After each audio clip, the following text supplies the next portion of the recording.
शांति। आज 17 अगस्त 2024 है और विजयी रत्न बच्चों की निशानियां हम रोज़ सुन रहे हैं। आज बाबा ने विजयी रत्न बनने वाली आत्माओं को कहा है कि हमें माया को अपना दास बनाना है।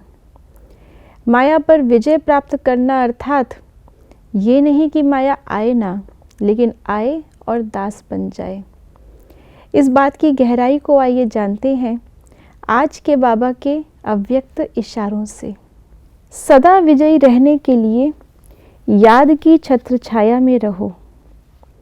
जो सदा छत्र छाया के अंदर रहते हैं वे सर्व प्रकार के माया के विघ्नों से सेफ रहते हैं।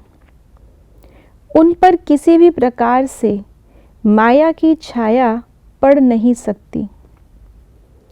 यह 5 विकार दुश्मन के बजाय दास बनकर सेवाधारी बन जाते हैं। जैसे विष्णु के चित्र में दिखाते हैं कि सांप ही शैया और सांप ही छत्र छाया बन गए।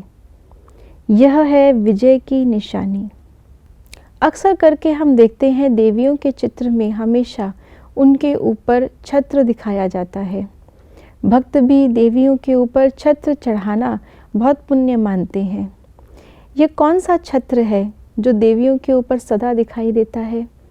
यह है उनके संगम युग के पुरुषार्थ की निशानी।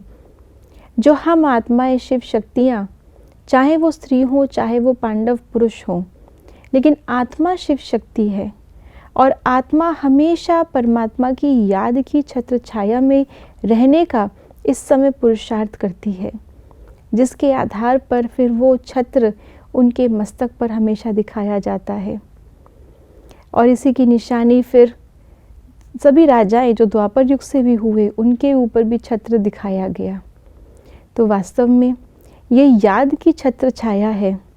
जब इस छत्र छाया के अंदर हम रहते हैं, अर्थात हर समय हम याद में हैं, हम स्मृति में हैं, तो याद का अर्थ क्या है? याद का अर्थ ये नहीं है कि हम एक जगह बैठ कर के योग लगाते रहें, लेकिन याद का अर्थ है सर्वशक्तिवान के साथ, बुद्धिवानों की बुद्धि के साथ मेरी मन की डोर, बुद्धि की डोर बंधी हुई है। जब भी कोई माया का वार होगा, पहले से ही हम उसको परख लेंगे। उस समय हमें क्या करना है, पहले से ही हम अपना निर्णय सही कर सकेंगे। कैचिंग पावर और टचिंग पावर जितनी अच्छी होगी उतनी ही हमारी ये शक्तियाँ अच्छी होंगी। और उसके साथ साथ परिवर्तन करने की शक्ति, माया के उस रूप को भी हम परिवर्तन कर देंगे। अगर माया वार ही ना करे, अगर माया से युद्ध ही ना हो, तो माया जीत का टाइटल हमें कैसे मिलेगा? स्थूल रूप में भी दिखाते हैं कि जब 2 राजाओं के बीच में युद्ध होता है तो जो राजा जीतता है वो दूसरे राजा की मिल्कियत को अपनी बना लेता है। कई बार उस राजा को ही बंदी बना लेते हैं, बाद में छोड़ते हैं।